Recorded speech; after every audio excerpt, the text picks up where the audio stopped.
Hat, sunglasses, Pepsi, notes, sources, thick skin, check. You already know. Let's go.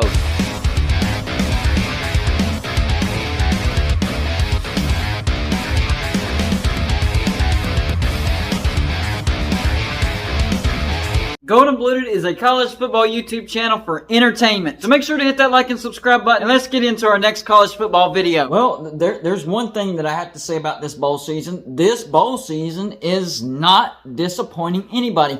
3 more really good bowl games. Some had more offense, some had more defense. Let's talk about the bowl game that had more defense. It was crazy in its own right. I'm talking about the Duke's Mayo Bowl. Maryland versus number 23, NC State. 7 field goals. Only 1 touchdown, 7 field goals. Maryland had 342 offensive yards, and NC State just had 296 offensive yards. The thing about NC State is they've had talent year after year after year. Is it just me, or does it seem like NC State underperforms with really good talent? I just don't get it, especially on offense. NC State keeps putting out really good defenses, and they have the talent on offense, but for whatever reason, their offenses are never any good. And once again, in this game, they don't score 1 stinking touchdown. Not 1. 4 field goals. That's not going to do it. Maryland had to kick field goals on their own right, but at least they had a touchdown, right? So the final score of this football game, this was more like a high-scoring baseball game, 16-12. So at least it was a close game. NC State did have a chance to win the game on that last drive, but of course, they couldn't move the ball because their offense was like running in sand all day. It's just like slow motion. Both of these offenses didn't look very good, but Maryland does pull out the win. A win is a win, right? Doesn't matter if it's ugly or if it's pretty. Maryland finishes the season on a high note, and I think Maryland will take a nice jump in the Big Ten this coming season. Their head coach, Mike Locksley, is doing a wonderful job over there at Maryland. He's a good head coach. And Maryland has a pretty good offense, and I think their defense is improving as well. This is a good win. This might be a launching pad for Maryland going into the 2023 season. This is a good win over a ranked, yes, underperforming, but ranked NC State football team. Good win for Maryland. They beat NC State in the Duke's Mayo Bowl 16-12. 7 field goals. I can't get over that. All right. To get that out of our brains, let's talk about some games that had more touchdowns than that. How about the Sun Bowl? Pitt versus number 18 UCLA. Honestly, I thought this was a bit of a mismatch. UCLA was headed into this game looking like a very strong Pac-12 team, and Pitt had a lot of starters sitting out, and UCLA did go up on Pitt by a couple of touchdowns, but Pitt did fight. And this is coming from a West Virginia fan. I take no joy, no pleasure, no happiness when I say that Pitt actually had a good game, and they did. Well, not there for a while, but they came back. They had some fighting spirit. Patty, the quarterback for Pitt, was 20 for 41, 224 yards, 1 touchdown, 1 interception. DTR, a household name for UCLA fans, 16 for 24, 271 yards, 2 touchdowns, but 3 interceptions.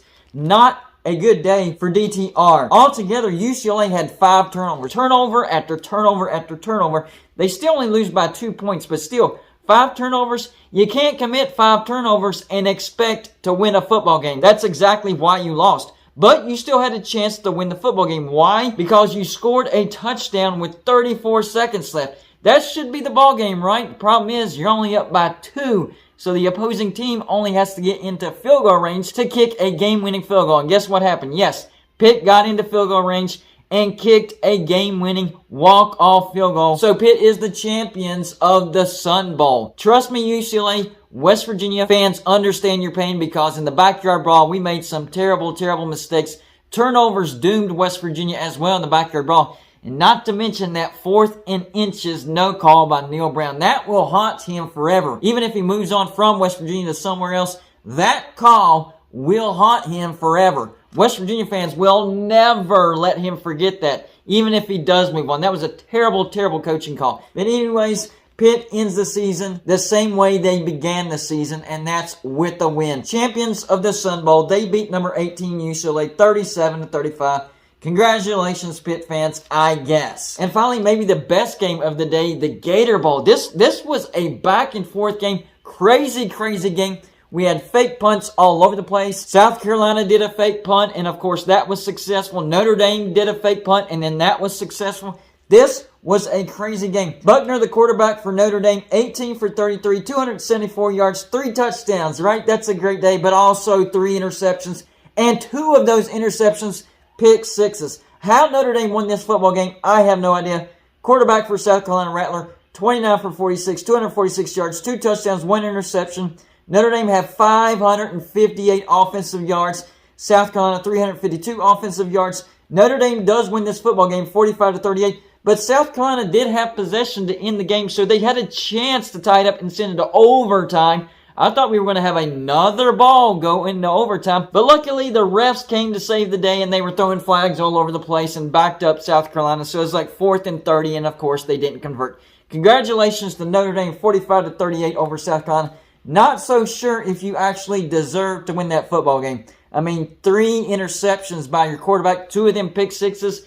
Seems like Notre Dame should have lost that football game. But fortune was on their side, and Notre Dame was the better football team. They did win the game. They beat South Carolina 45-38. I think both of these teams are in for a special year in 2023.